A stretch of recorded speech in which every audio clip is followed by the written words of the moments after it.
রাষ্ট্র পরিচালনা করেন একজন ব্যক্তি, বড় বুজুর্গ, নাম হলো সুলতান মাহমুদ গজনবী।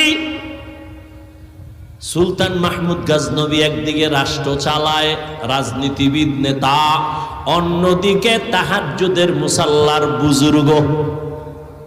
নাম কি? সুলতান মাহমুদ গজনবী। ইন্তেকালের পরে তার আপনজনকে স্বপ্ন যোগে জিজ্ঞাসা করা হলো, কবরের কি হালাত? বলে আলহামদুলিল্লাহ, আল্লাহ কবরে আমারে মাফ করে দিয়েছেন। কি আমলের বিনিময়?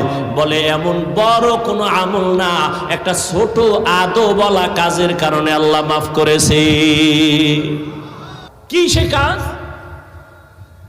সুলতান মাহমুদ গজনবী বলেন, আমি রাষ্ট্র পরিচালনার ক্ষেত্রে এদিক থেকে সেদিক আমি যাত্রা করতাম।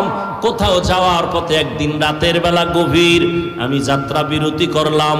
এলাকার পাহাড়িয়া জঙ্গলের পাশে ছোট একটা ঘর, আমার প্রজাদের বাড়িতে আমি স্থান নিলাম রাতটা যাপন করার জন্য। খেয়াল করেন, রাত যাপনের জন্য রাত্রে যখন আমি ছোট একটা ঘর, ওখানে আমাকে রাত্রি যাপন করার জন্য দিল, আমাকে যেই রুমটা দিল শোয়ার জন্য, আমি বিছানায় গিয়া, মোটামুটি গরিবী হালাতে ওদের বিছানা, আমি যখন শুইতে গেলাম হঠাৎ তাকায় দেখি আমার পায়ের কিনারায় একটা তাক আছে। তাক, ওই তাকের উপরে এক জিলদ কোরআন শরীফ রাখা। খুব খেয়াল করেন, তাকের উপরে এক জিলদ কোরআন। শুয়া হঠাৎ কোরআন শরীফ দেখে বসে পড়লাম। চিন্তা করলাম আমি এখানে আরামে ঘুমাবো, আর কোরআন শরীফ পায়ের কিনারায় উপরে থাকবে, এটা কেমন কেমন লাগে। তো কি করি, মনে মনে ভাবি কোরআন শরীফটা অন্য রুমের মধ্যে রেখে আসি, আমি এখানে একটু আরামে ঘুমানোর জন্য।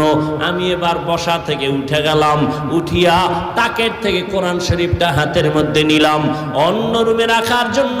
আমি এক কদম দু কদম দিয়ে যখন হাঁটতেছি, হঠাৎ করে আবার থমকে দাঁড়ায় গেলাম। দিলের মধ্যে একটা বাড়ি লাগলো। আরে আমি সুলতান মাহমুদ, আমার দাম বেশি কোরআনের থেকে? এটা তো হতে পারে না।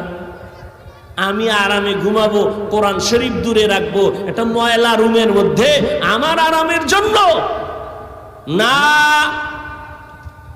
কোরআন শরীফ সুন্দর জায়গায় থাকবে, প্রয়োজনে আমি ময়লা বিছানায় গিয়া ঘুমায় থাকবো ময়লা রুমের মধ্যে।